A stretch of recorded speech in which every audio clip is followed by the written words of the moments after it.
Hola, ¿cómo están? Les saluda Fabricio Franco, director de Flaxo Chile, en un nuevo capítulo de Una Constitución con todas y todos. Nuevamente nos reunimos en este espacio de conversación con el propósito de conocer y entender los acuerdos de la Convención, los que darán vida a la nueva Carta Fundamental de nuestro país. En esta oportunidad estamos muy contentos de recibir a la convencional constituyente por el Distrito 11 de la región metropolitana, Constanza Shonhau Soto, quien se define como una activista feminista y de derechos humanos. Bienvenida, Constanza. Hola, muchas gracias por la invitación. Un gusto estar aquí compartiendo con ustedes. Constanza, uno de los temas centrales en la agenda pública de estas semanas son las definiciones relativas al sistema político que regirá Chile, instancia que se debatió en la Comisión del Sistema Político que tú integras. El acuerdo transversal en la Convención definió que Chile tendrá un régimen presidencialista atenuado, una Cámara política, que antes era la Cámara de Diputadas y Diputados, y también tendremos una Cámara territorial que reemplazará al Senado. Ambas deberán cumplir con el principio de paridad y plurinacionalidad para su conformación. ¿Cómo ves que impactarán estas definiciones en concreto a la ciudadanía? ¿Cómo la van a ver reflejada? Bueno, efectivamente el diseño está pensado con un presidencialismo atenuado, es decir, se mantiene la tradición chilena del presidencialismo, pero se busca lograr un equilibrio mayor entre el Ejecutivo y el Congreso o el Poder Legislativo, y entre ambos con las entidades territoriales que van a ser protagonistas también en el marco de un Estado regional. Y como tú bien dices, quizás uno de los avances importantes que vamos a tener a nivel latinoamericano también y a nivel global tiene que ver con la paridad. Nosotros estamos hoy día en la primera convención constitucional paritaria en términos de género, donde somos 50 y 50%, y ahora hemos avanzado también en entender la paridad como un al menos 50%, y creemos que es una forma también de democratizar el poder. Los espacios de representación popular tienen que ser los más representativos de la diversidad de la ciudadanía, y por tanto eso es un avance en sí mismo, ya que en general somos la mitad de la población, y además los escaños reservados que están pensados precisamente de manera proporcional a la población indígena, de manera de también tener ciertos márgenes de representación.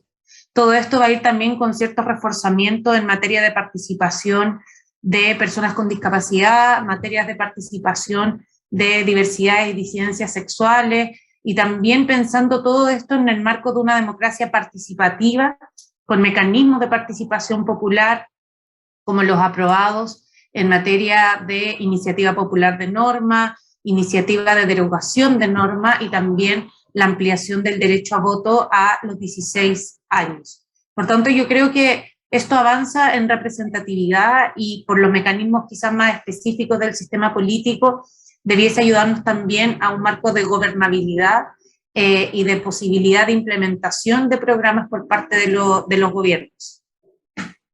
De acuerdo. Muy interesante lo que estás señalando. Algunos de estos puntos los preguntaré con un poco más de énfasis un poco más adelante. Pero permíteme ingresar a un punto muy específico, el concepto de democracia paritaria. ¿Cómo percibes tú que esto va a impactar o va a reconfigurar, si quieres, las instituciones estatales? Me refiero a más allá del Congreso, ¿sí? Y de manera, creo que más decisiva aún, ¿cómo va a impactar en la manera en que se desarrollan las políticas públicas en el país este mandato de tener una democracia paritaria? Sí, nosotros hemos entendido la democracia paritaria con una dimensión formal y una dimensión sustantiva. De manera que se contemplan mandatos de integración paritaria, es decir, al menos 50% de mujeres en los espacios directivos del Estado, en los espacios colegiados de representación popular y en los distintos poderes, ¿no?, del Estado. Por ejemplo, en el Poder Judicial también. Okay. Y estos son mandatos de integración, pero también se consideran mandatos de actuación para el Estado. que viene a ser la dimensión sustantiva para garantizar lo que hemos denominado la igualdad sustantiva, es decir, comprender que hay obstáculos en la configuración histórica de nuestra sociedad que impide el ejercicio pleno de derechos por determinados grupos sociales, entre ellos las mujeres. Por tanto, una democracia paritaria lo que busca es incorporar la perspectiva de género en el quehacer transversal del Estado, tanto al momento de pensar políticas públicas, al momento de pensar la legislación, al momento de fallar o dictar sentencias en tribunales de justicia.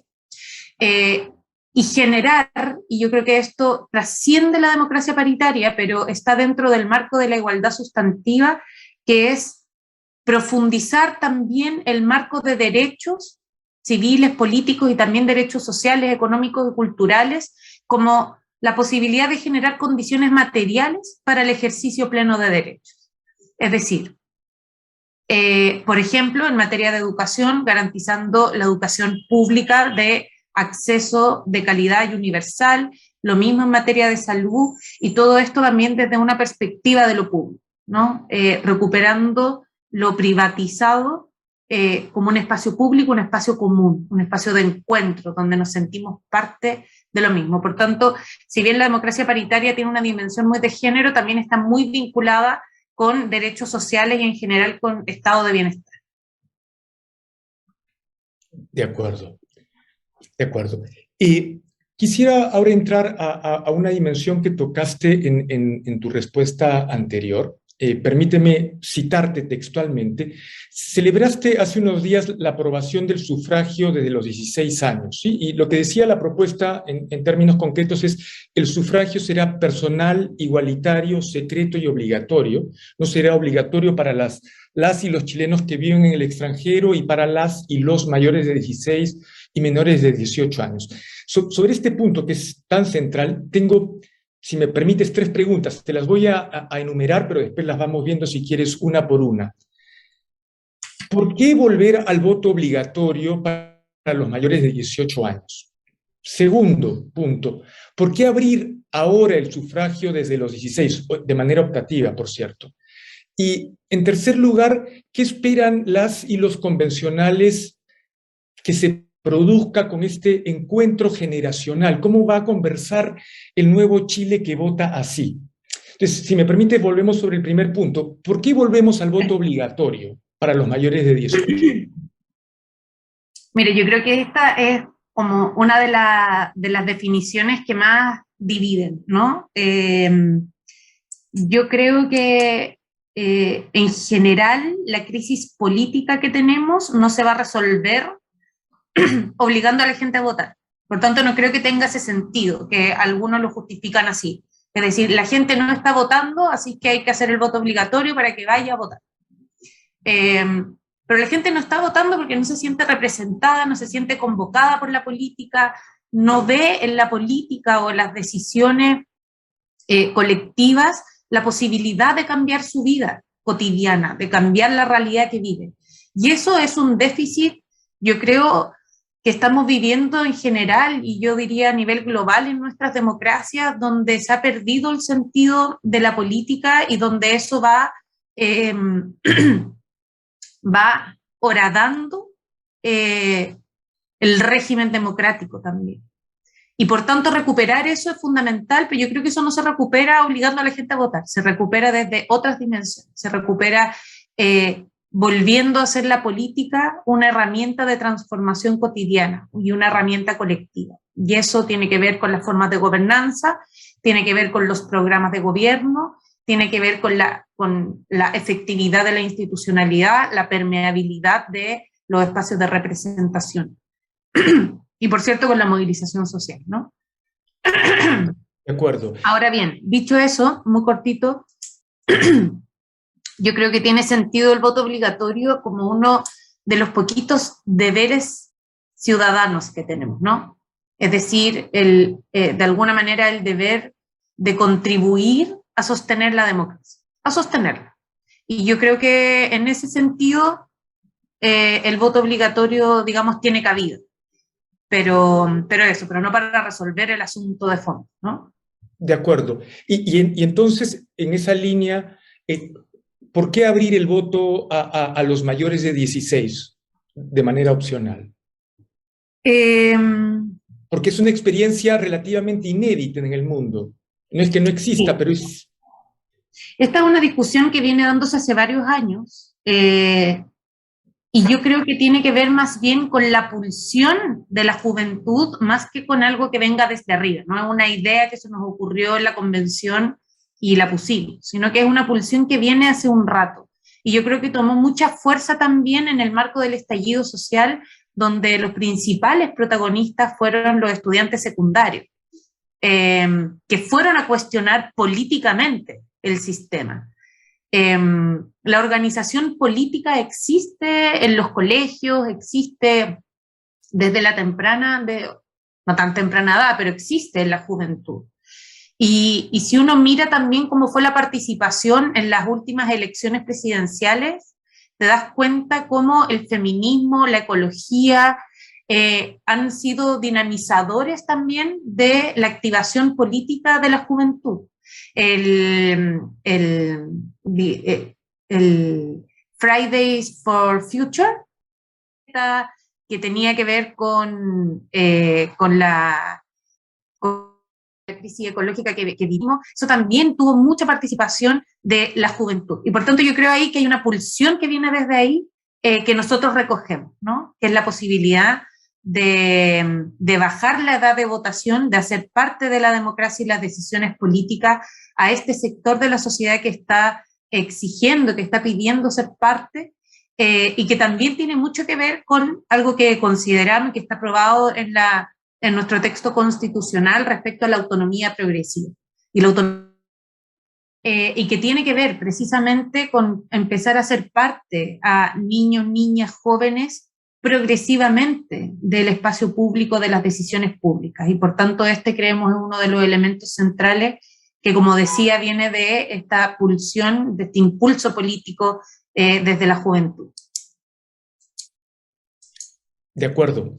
En una constitución con todas y todos estamos junto a la convencional constituyente por el Distrito 11 de la región metropolitana, Constanza Schönhaut Soto. Constanza, uno de los temas claves, lo mencionaste al inicio de tu presentación, es el de la democracia participativa. Y acaban de aprobar 2 artículos que permiten a la ciudadanía tener una injerencia directa en el proceso de creación y derogación de las leyes a través de las figuras de la iniciativa popular de ley y la iniciativa de derogación de ley. ¿Qué esperas tú? ¿Cómo crees que van a operar estos mecanismos que permitan a la ciudadanía un mayor nivel de participación? Sí, yo creo que tiene que ver, o sea, son herramientas que, por cierto, sirven para generar iniciativas legislativas y para eventualmente derogar leyes mal hechas o corruptas, o que aquí tiene mucho peso, sobre todo por la ley de pesca, que fue un escenario muy, muy complejo en Chile cuando nos dimos cuenta de el marco de corrupción y de influencia de los poderes fácticos y económicos en las definiciones democráticas del Congreso. Por tanto, ahí hay un peso importante en nuestra historia. Pero además son mecanismos en general para empoderar a la ciudadanía, por un lado, es decir, existen mecanismos respecto de lo cual uno puede, o colectivamente podemos canalizar el malestar, podemos hacernos parte del debate público, y eso yo creo contribuye a la posibilidad de avanzar hacia una cultura política, o sea, hacia una cultura de una ciudadanía activa políticamente y de una cultura mucho más democrática. Y creo que también resulta o tiene ciertas consecuencias en los espacios de representación popular, precisamente porque la ciudadanía tiene una herramienta de control, ¿no? Y una herramienta de incidencia. Y creo que eso entonces también ayuda a que el ejercicio representativo no se pierda, no se desvíe. Por tanto, creo que son herramientas interesantes e importantes y que, por cierto, están estas a nivel nacional, pero también se consideran a nivel regional, y en materia presupuestaria en todos los niveles del Estado, municipales, regionales, para efectos también de fomentar la construcción de sociedad al final, la construcción de los espacios donde la ciudadanía vive. Muy interesante, porque, por ejemplo, la experiencia en otros países como Suiza no es que necesariamente estas iniciativas, entre comillas, triunfen. Puede que no obtengan la votación necesaria, pero en todo caso introducen en el sistema político la perspectiva del ciudadano, ¿sí? Y eso obliga al sistema político a hacerse cargo, ¿sí? En hacer ajustes que hoy no se pueden hacer. Así que no, es un tema realmente muy interesante. Tenemos en septiembre el plebiscito de salir, compromiso que tenemos todas y todos. Desde tu perspectiva muy personal, ¿cuáles crees que son los 2 o 3 grandes acuerdos que a tu juicio son los pilares de la nueva Constitución y que le van a dar legitimidad a la misma? Más allá incluso de los que hayas eventualmente mencionado anteriormente. Sí. A ver, yo creo que hay la primera dimensión de todas maneras tiene que ver con los derechos sociales. Gran parte del estallido social, el estallido social tenía como bandera la dignidad, la vida digna.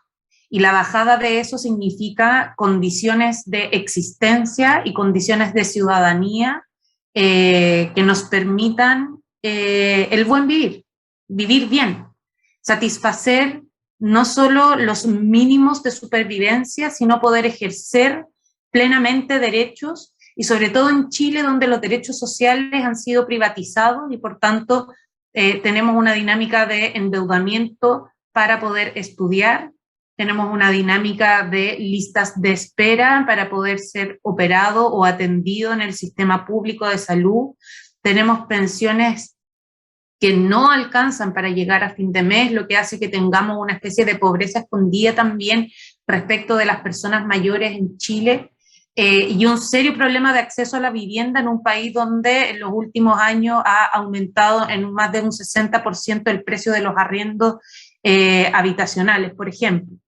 Y por tanto creo que esta materia en particular, estos derechos son aspectos claves para la legitimidad de una constitución que se hace cargo de las demandas sociales de los últimos 10 o 15 años que se vienen expresando en las calles y sobre todo en el marco del estallido social. Eso por un lado. Creo que hay otro aspecto respecto precisamente a los derechos de las mujeres. Dar voz a la mitad de la sociedad identificando aquellas realidades que han estado ocultas como la violencia de género, como las labores domésticas y de cuidado, por otro lado, y la falta o la subrepresentación política, creo que son aspectos en que esta Constitución se hace cargo. Regulamos y contemplamos el derecho al cuidado, que mandata al Estado también a configurar un sistema nacional de cuidados para quienes más lo necesitan, principalmente niños, niñas y adolescentes, personas con discapacidad, personas en situación de dependencia, que en general sus cuidados quedan a cargo de las mujeres, ¿no? Quedan a cargo de las familias. Por tanto, la dignidad de esos cuidados y de esas personas también comienzan a depender del lugar donde uno nació y no, digamos, como sujetos de derechos también. Y ahí hay un cambio de paradigma importante en materia de corresponsabilidad social respecto a los cuidados. Lo mismo en materia de violencia, la garantía de una vida libre de violencia, con mandatos claros hacia la prevención, la investigación y la sanción, que creo que evidentemente son más bien mandatos al Estado, evidenciando que hay un problema en estas materias y que por tanto debe tomarse todas las medidas necesarias para empezar a erradicar la violencia, ¿no? Y lo que ya hablamos en materia de paridad. Y creo que un tercer aspecto de legitimidad tiene que ver con el sistema político, que si bien no es una demanda popular, que se pida un nuevo sistema político, pero es la forma en que se produce y se reproduce el poder, es la forma en que se va a canalizar todas estas demandas y la posibilidad de su implementación. Y en ese sentido tiene que ser un sistema político que responda a los principios de gobernabilidad, de representatividad, de equilibrios y contrapesos. Y yo creo que eso es lo que se ha ido configurando hasta ahora en los acuerdos que hemos llegado en esta materia. Constanza, agradecemos el haber estado, que hayas estado en una constitución con todas y todos, espacio que intenta contribuir al entendimiento de los acuerdos transversales que darán vida a la nueva constitución de nuestro país. Y gracias sobre todo a ustedes que nos siguen por medio de nuestras transmisiones vía YouTube, en nuestra versión podcast en Spotify y en todas nuestras plataformas de comunicación y redes sociales. Seguimos la próxima. Gracias.